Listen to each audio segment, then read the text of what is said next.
Scout Commander Nivix adjusted the crystalline sensors of the hegemony's most advanced stealth vessel, the Whispered Shadow. Observing the third planet of this unremarkable solar system, she couldn't suppress her irritation at being assigned such a mundane mission. The species below had barely achieved spaceflight, their primitive vessels still relying on chemical propulsion to reach their own satellite. Another evaluation complete, another primitive species to catalog, she muttered, her iridescent scales shifting to a bored gray. Begin standard technological assessment. The ship's quantum eye commenced its analysis, methodically categorizing Earth's visible infrastructure, energy signatures, and orbital activities. Nivix's boredom began to fade as unusual patterns emerged in the data. Curious, she clicked her mandibles thoughtfully. Their military installations are dispersed, redundant, inefficient by any reasonable standard. The humans had spread their command centers, manufacturing facilities, and defensive installations across their planet in a seemingly random pattern. No central organization, no clear chain of command visible from orbit. It violated every principle of modern military doctrine. Her second-in-command, Zex, focused his compound eyes on the tactical display. Perhaps they simply lacked the technological sophistication to coordinate their forces properly. But Nivix wasn't convinced. Something about the pattern nagged at her military instincts. The humans' apparent technological limitations didn't match their behavioral sophistication. Their orbital debris field, for instance, showed signs of deliberate positioning. Their communication satellites followed peculiar, unnecessary trajectories. Initiate a probe launch, she ordered. Standard first contact protocol. The moment the probe cleared the Whispered Shadow's stealth field, Earth's orbital pattern transformed. Satellites previously drifting in seemingly random paths suddenly adjusted course with precise burns. The debris field shifted, revealing hidden platforms that had been perfectly camouflaged against the background of space junk. Impressive reaction time, Nivix noted, her scales flushing amber with excitement. They were ready for us. Question is, for how long? The probe transmitted its peaceful first contact message, broadcasting in the universal mathematical language used throughout the galaxy. Earth's response came not in kind, but in the form of a barrage of seemingly primitive projectiles launched from the hidden platforms. Engaging defensive screens, Zex announced calmly. Primitive kinetic weapons pose no threat to our. The projectiles detonated before reaching the Whispered Shadow, dispersing clouds of metallic filaments that began to interact with the ship's stealth field in unexpected ways. Where the filaments touched the energy screen, they created cascade failures in the quantum field generators. Impossible, Zex whispered. They couldn't have known about the field harmonics. The technology is beyond them. They didn't need to know, Nivix realized, her scales now pulsing with urgent red patterns. They simply tried everything until something worked. Look. The humans had launched a second wave, while the Whispered Shadow dealt with the first attack. These projectiles carried electromagnetic pulse generators, technology so primitive the ship's defensive systems hadn't even registered them as weapons. The pulses played havoc with the quantum circuits, creating gaps in the stealth field. Launch countermeasures, Nivix ordered, but the humans had anticipated this too. Their hidden platforms were now broadcasting across all frequencies, creating a chaos of signal noise that confused the ship's targeting systems. They're not even using encryption, Zex marveled. Just overwhelming our filters with sheer volume of random data. The killing stroke came from what appeared to be a simple mass driver, essentially a railgun that fired chunks of metal. But the humans had done something clever with the projectiles. They'd fragmented just before impact, turning into swarms of smaller particles that slipped through the weakened shields and peppered the hull with thousands of tiny impacts. We're losing structural integrity, Zex reported. These impacts are precisely calculated to resonate with our hull's crystalline structure. Nivix felt a chill run through her body. The humans hadn't needed to understand the advanced principles behind the Whispered Shadow's construction. They had simply observed, tested, and adapted until they found weaknesses they could exploit with their primitive technology. "Send the emergency burst transmission," she ordered. "Full retreat." As the whispered shadow limped away from Earth, she composed her report to the Hegemony Council with trembling appendages. First contact assessment.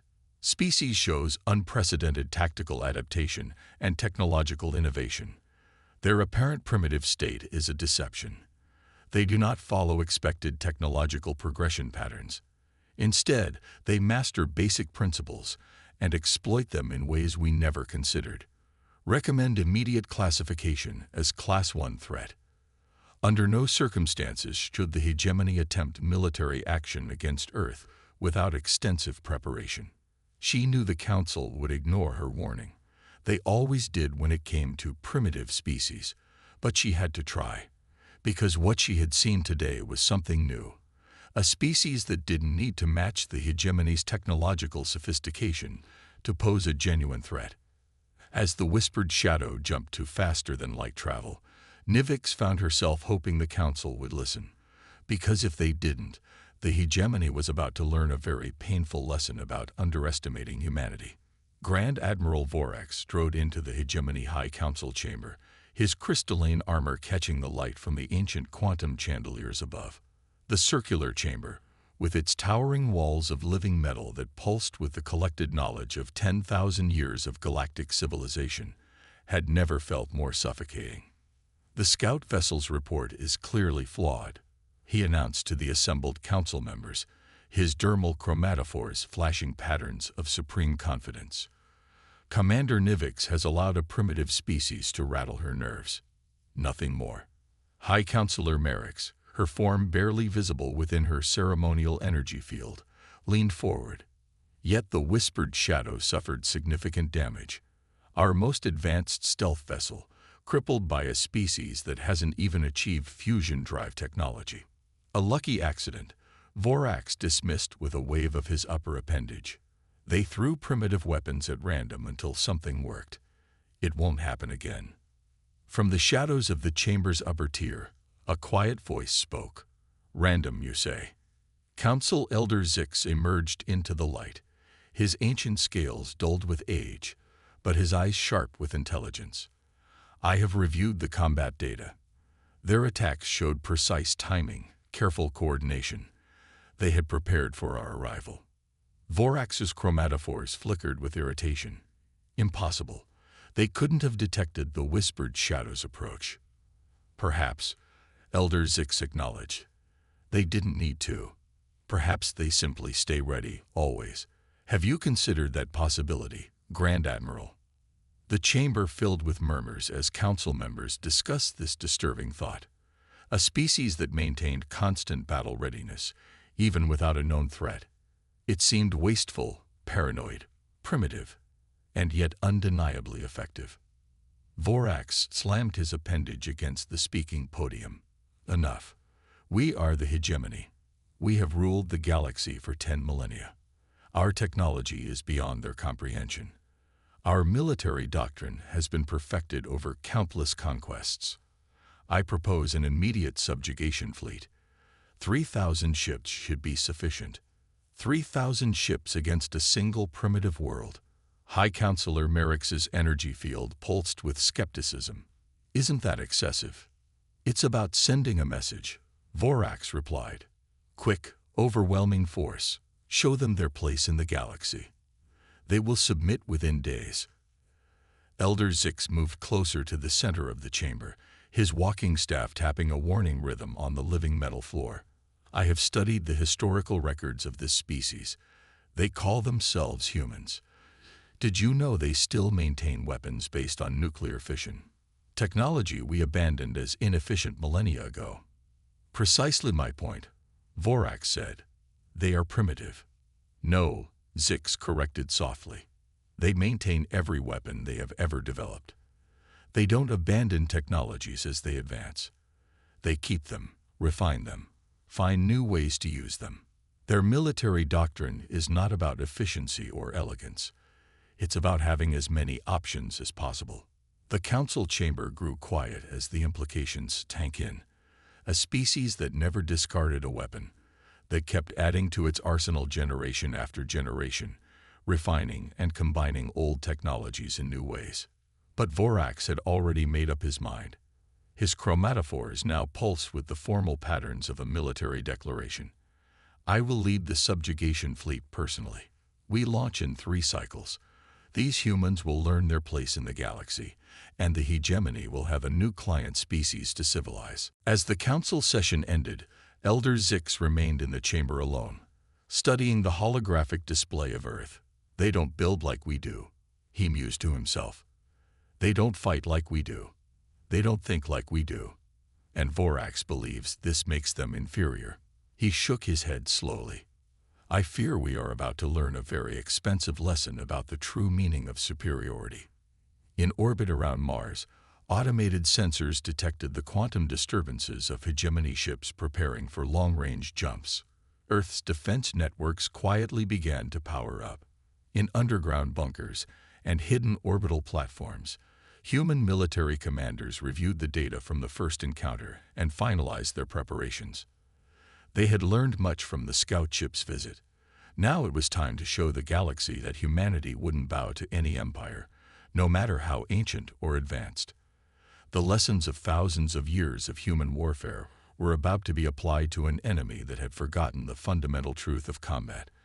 Technology doesn't win wars. Determination, adaptability, and innovation do. And humanity had all 3 in abundance. Dr. Sarah Chen stared at the holographic display in the depths of Cheyenne Mountain, watching as 3,000 alien warships emerged from faster-than-light travel near Jupiter's orbit. Around her, the combined cyber warfare command of Earth's major powers worked in focused silence. The captured systems from the scout ship had given them just enough time to prepare. They're so arrogant, she whispered, studying the hegemony fleet's communication patterns. Their entire network is built on the assumption that no primitive species could possibly understand it. General Martinez stepped up beside her, his weathered face illuminated by the holographic displays. Are you certain this will work, Doctor? Sarah nodded, her fingers dancing across the quantum interface they'd reversed engineered. The hegemony made a fundamental mistake.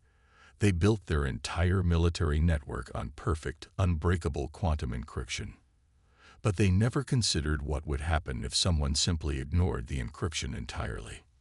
On her screens, the alien fleet's formation appeared as a perfect geometric pattern, every ship's position calculated to maximize their advanced shield harmonics.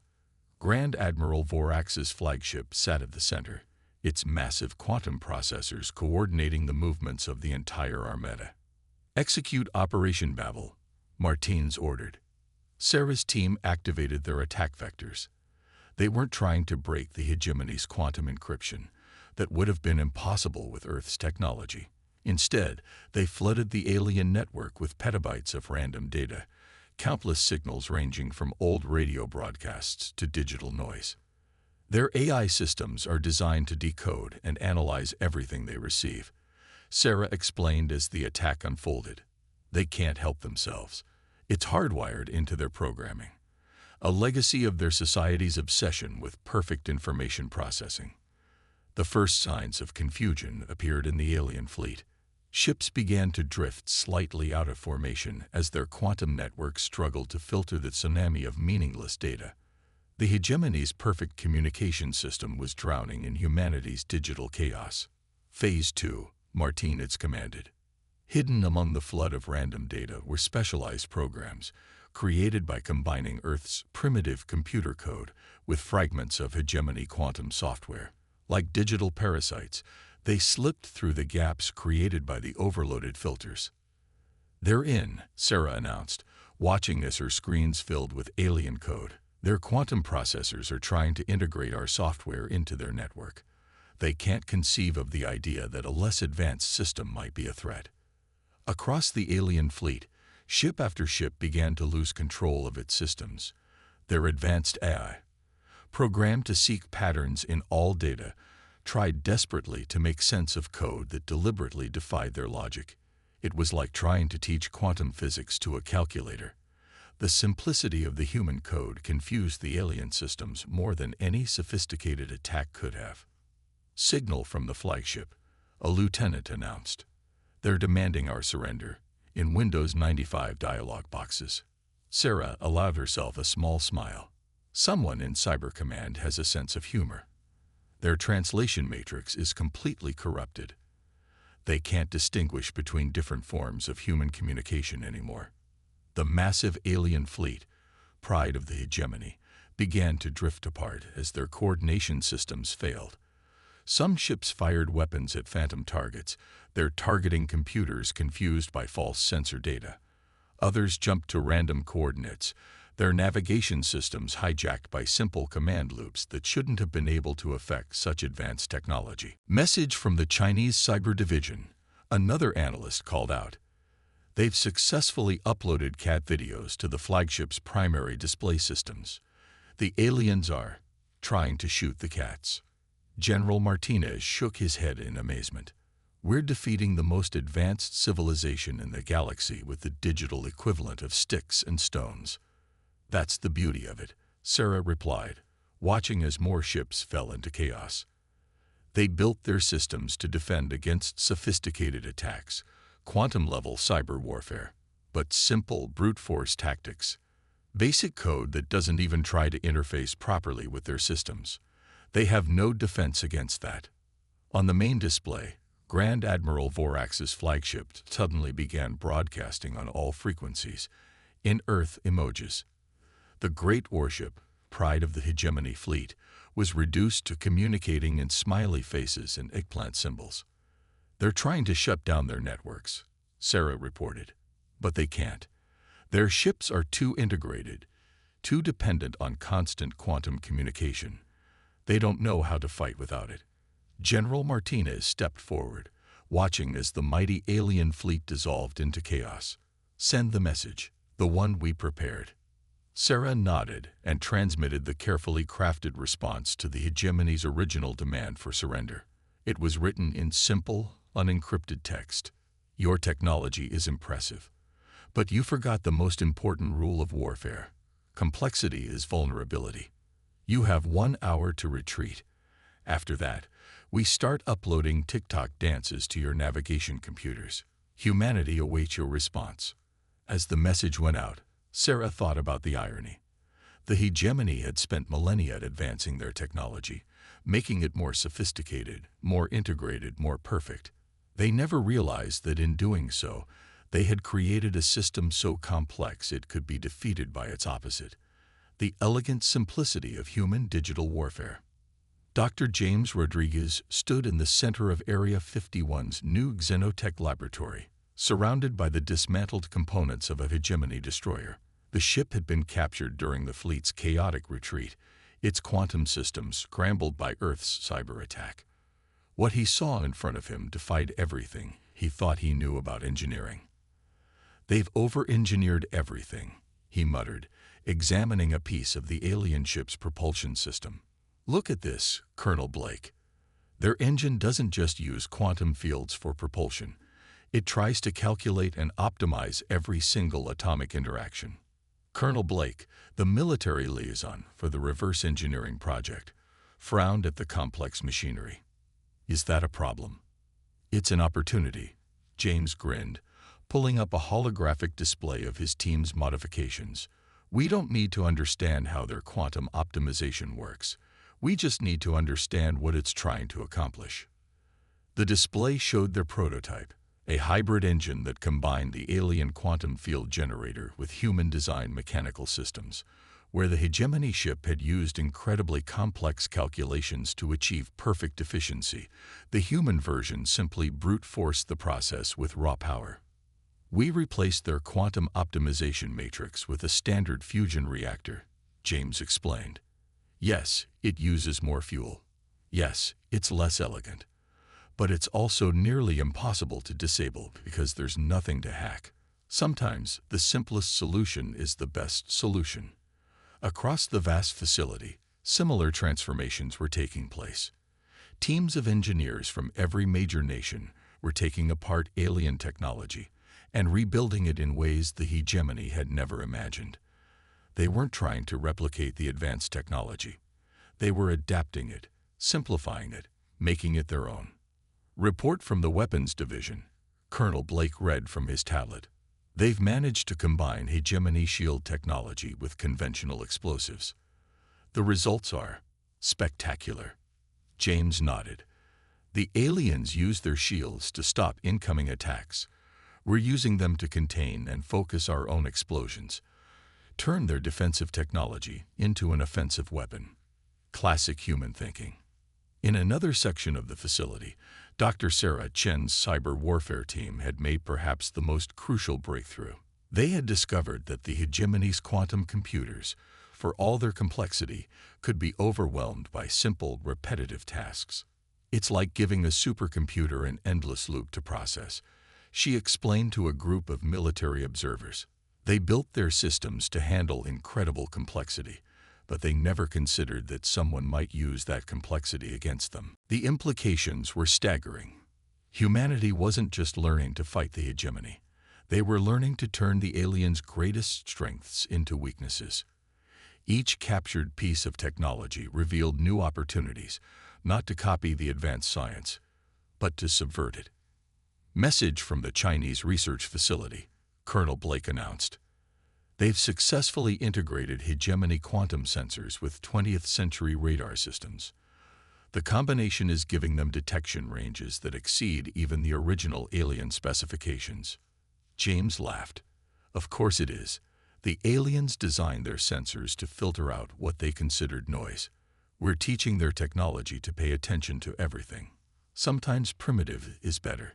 The breakthrough that would change everything came 3 months after the failed invasion. A joint team of Russian and American scientists discovered that the hegemony's faster-than-light drive wasn't actually as complex as it appeared. The quantum calculations that the aliens used to plot their jumps were unnecessarily precise. They're calculating quantum trajectories down to the subatomic level, James explained to a room full of military leaders. But we've proved you don't need that level of precision. A basic computer with the right algorithms can get you 90% of the way there. Good enough for government work, as we used to say. Within weeks, the first human-modified FTL drive was ready for testing. It wasn't as elegant as the hegemony version. It used more power, required more frequent maintenance, and probably violated several laws of physics in ways that would have horrified alien scientists. But it worked. The hegemony thinks technology has to be perfect, James told Colonel Blake as they watched the first test flight preparations. They've spent thousands of years refining and improving their systems. But humanity, we just need something that works. Sometimes good enough is better than perfect. As Earth prepared its modified fleet for launch, James couldn't help but appreciate the irony. The hegemony had attacked Earth believing their advanced technology made them invincible. Instead, they had given humanity exactly what it needed, a foundation to build upon, to modify, to improve in ways the aliens had never considered. The next time the hegemony encountered Earth's forces, they wouldn't be facing primitive technology. They would be facing their own technology, transformed by human ingenuity into something new, something unpredictable, something that didn't play by their rules. And that, James knew, was humanity's greatest strength. High Counselor Merrick stood before the emergency session of the Hegemony Council, her energy field fluctuating with distress as she delivered the unthinkable news. The humans have breached the Argus defense line, not with a massive fleet, but with small, modified ships of hybrid design. The council chamber erupted in chaos. The Argus line had protected the core worlds for 5,000 years. Its quantum detection grid was supposedly impenetrable, yet somehow the humans had slipped through. Impossible. Grand Admiral Vorax, stripped of most of his authority after the failed invasion but still present, thundered. Their primitive modifications of our technology couldn't possibly. They didn't try to defeat the detection grid. Merrick's interrupted. They overloaded it. Their ships are broadcasting so much random electromagnetic noise that our sensors can't distinguish signals from background radiation. It's like trying to find a specific drop of water in a tsunami. Elder Zix, who had warned them about underestimating the humans, spoke quietly. And what happened next? Merrick's energy field pulsed with embarrassment. They started broadcasting something called rock music on all our command frequencies. Our automated defense systems tried to analyze the patterns and crashed. The humans walked right through our most sophisticated defenses while playing something called Highway to Hell. In the silence that followed, the council members began to realize the full implications of what humanity had done. They hadn't just adapted hegemony technology. They had fundamentally changed how it worked. Every assumption about warfare that the hegemony had developed over millennia was being challenged. We've received their demands, Merrick's continued. They're unusual. They want surrender, Vorax asked. No, they'd want to trade. The council chamber went silent again. After everything that had happened, after the hegemony had tried to conquer them, the humans wanted commerce. A holographic transmission appeared in the center of the chamber. The human diplomatic team, led by Dr. Sarah Chen and Dr. James Rodriguez, stood alongside military officers and political leaders. Greetings, Hegemony Council. Sarah began. We trust our demonstration has made our position clear. We can penetrate your defenses at will. We can disable your fleets. We can reach your core worlds. But we don't want war. James stepped forward. What we want is exchange. You have technology we could use. We have perspectives you never considered. Together, we could both become stronger. Elder Zix leaned forward, intrigued. And if we refuse? Then we continue uploading cat videos to your military networks, Sarah replied with a slight smile. We have millions of them. Your quantum processors seem particularly vulnerable to something called grumpy cat memes. The human delegation laid out their terms: open trade, cultural exchange, technological cooperation, but no subjugation, no client status, no submission to hegemony rule. Earth would remain independent, but willing to be an ally rather than a subject. Consider carefully, Sarah advised. We've proven we can fight you.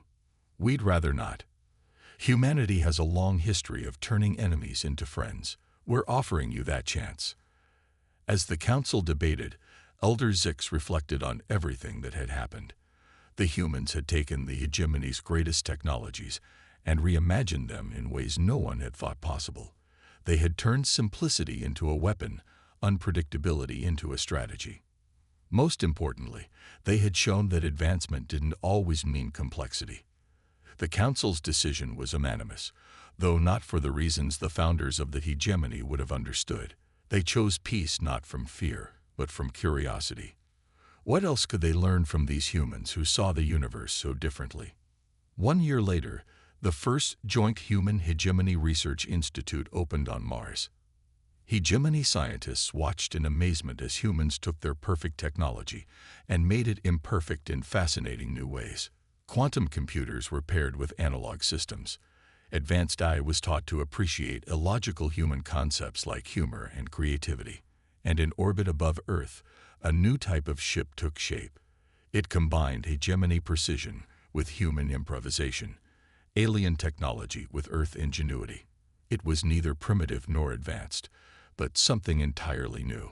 A symbol of what could happen when two civilizations chose to learn from each other rather than fight. The ship's name, written in both human and hegemony script, seemed to capture everything that had brought them to this point. Unconventional wisdom. As Elder Zix toured the vessel alongside Dr. Rodriguez, he finally understood what had made humans so formidable. It wasn't their technology or their weapons. It was their ability to see possibilities where others saw only rules. Their strength wasn't in perfection, but in their constant drive to try new things, to adapt, to imagine different ways of solving problems. You know, James told him, some of our best innovations came from mistakes, from things going wrong and forcing us to think differently. Zix nodded, his ancient scales shifting in a pattern of deep understanding. Perhaps that is what the hegemony had forgotten. In seeking perfection, we stopped learning from our imperfections. The future that opened before them wasn't what either civilization had imagined. It was something new, combining the best of both worlds. And it all started because humanity had refused to accept that advanced meant better, that complex meant superior, that there was only one way to progress. Sometimes, the greatest wisdom was knowing when to ignore the rules entirely.